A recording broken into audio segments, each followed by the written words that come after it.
Olá, o meu nome é Gustavo e bem-vindo às notícias semanais mais relevantes sobre mercados financeiros, finanças, economia portuguesa e também fatores políticos que consideramos pertinentes.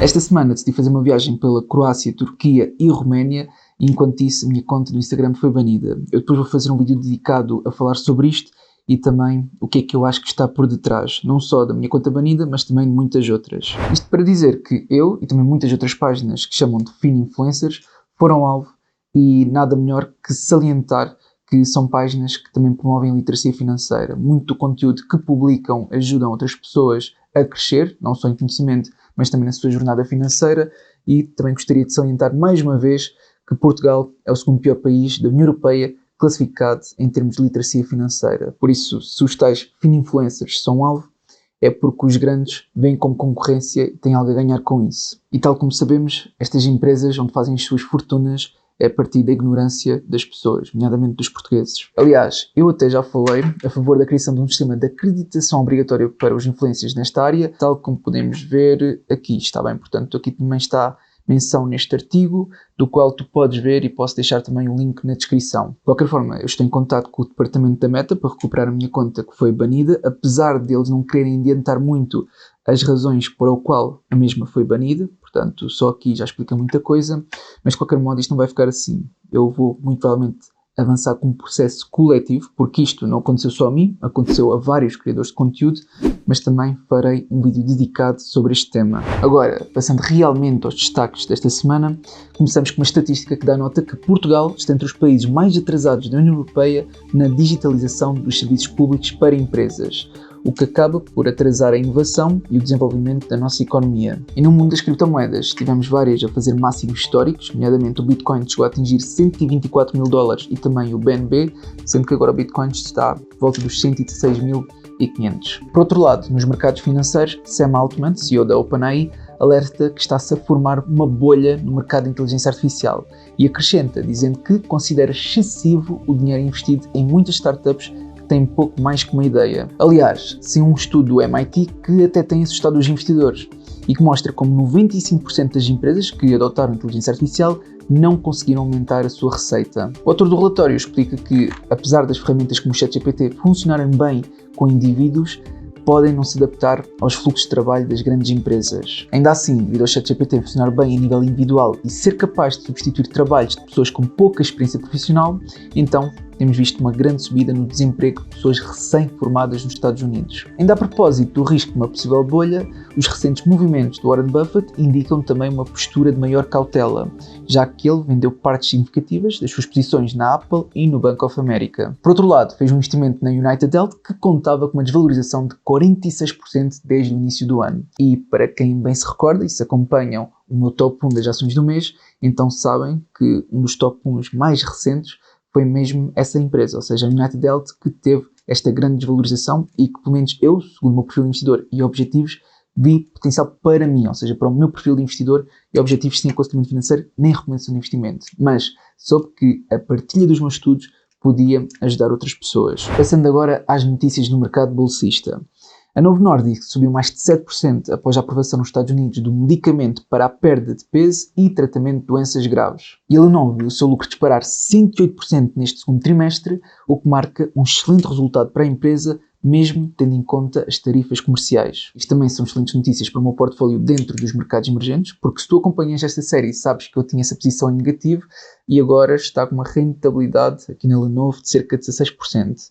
Mas a verdade é que a minha melhor posição em termos percentuais não realizados é esta ação dentro da Bolsa do Cazaquistão, que já vai com uma rentabilidade não realizada percentual de 315%, que é bastante, na minha opinião. No setor dos produtos de consumo básico, a Target superou as expectativas da Wall Street, mas anunciou um novo CEO, o que levou as ações a caírem mais de 6%. A Walmart também desceu 4% depois de ter ficado abaixo das expectativas pela primeira vez desde maio de 2022. Já a Home Depot ficou ligeiramente abaixo das expectativas da Wall Street, mas manteve-se as suas previsões para o ano, fazendo as ações subir 3%. E a Applied Materials, que é uma empresa de semicondutores americana, tombou 14% devido à diminuição da procura resultante das tarifas comerciais. Passando a outros destaques nas empresas, a Xiaomi anunciou que vai entrar no mercado europeu de veículos elétricos em 2027 Isto foi depois de ter registado um aumento anual de quase 200% de entregas de veículos, só neste segundo trimestre. Portanto, foi um grande aumento.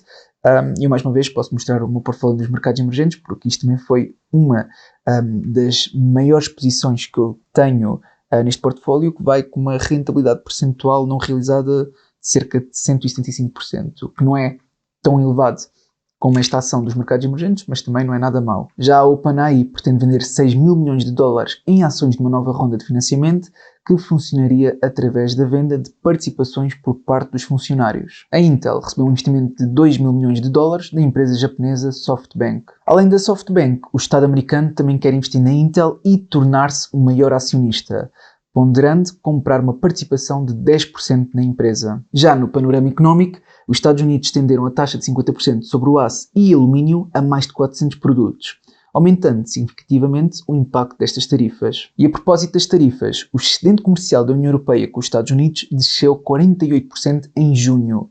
Foi justificado por uma diminuição das exportações europeias e um aumento do valor das importações em consequência das tarifas elevadas. E quanto à inflação, o valor na Europa estabilizou nos 2% pelo segundo mês consecutivo, o que é um sinal positivo, tendo em conta as guerras comerciais e o target do Banco Central Europeu. Já no campo da geopolítica, tivemos bastantes desenvolvimentos com a reunião de Trump e Putin e de seguida Trump e Zelensky. E desde então, Trump anunciou que descarta o envio de tropas dos Estados Unidos para a Ucrânia com garantia de paz. O próximo passo será uma eventual reunião entre Putin e Zelensky, que se ocorrer, espera-se que seja nas próximas 2 semanas. E todos estes desenvolvimentos em direção à paz levaram à queda de ações no setor da defesa, como foi o exemplo da empresa italiana Leonardo, que tombou 10%. Por último, quero destacar esta notícia que dá nota que o Cazaquistão lidera a Ásia Central no avanço digital, atraindo cada vez mais interesse em termos de investimento. Eu quis destacar esta notícia porque também está aqui associada ao tal portfólio que eu já mostrei anteriormente, por isso não vale a pena estar aqui a mostrar várias vezes. Mas pronto, é só para partilhar que todas as séries que eu vou partilhando contigo no Patreon e também depois no canal do YouTube têm a sua relevância dependente dos objetivos de investidor e perfil de cada um. Agora, no setor das criptomoedas, o Japão confirma que vai aprovar a primeira stablecoin oficial do país já em outubro. Além disso, a empresa Circle anunciou uma blockchain específica para a criação de stablecoins, evidenciando o aumento do interesse neste setor. Já a Google aumentou a sua participação numa mineradora de criptomoedas em 1,4 mil milhões de dólares. E por último, o índice de altcoins tem-se mantido relativamente elevado, comparando com os últimos meses.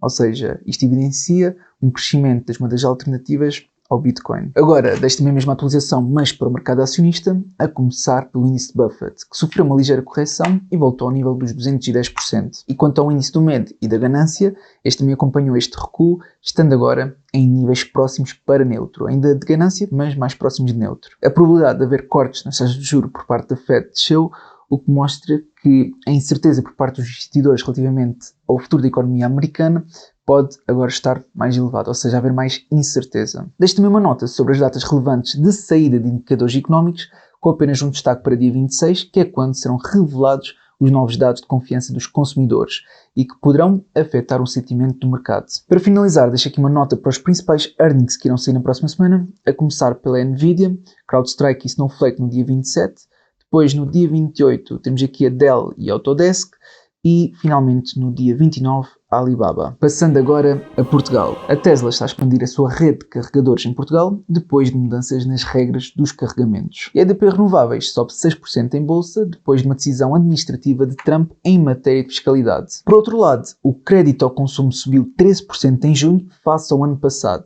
o que é um dado preocupante tendo em conta a realidade económica das famílias portuguesas. Por último, no setor imobiliário, as casas de luxo viram os preços subirem 16,9% no primeiro trimestre, colocando Portugal em terceiro lugar num ranking de vários países a nível internacional. Deixem nos comentários o que acharam do vídeo e também qual é a vossa opinião sobre esta suspensão, banimento e também censura em toda a área da literacia financeira. De qualquer modo, eu espero que o vídeo tenha sido útil. Se foi, não te esqueças de clicar em gosto para apoiar e até uma próxima.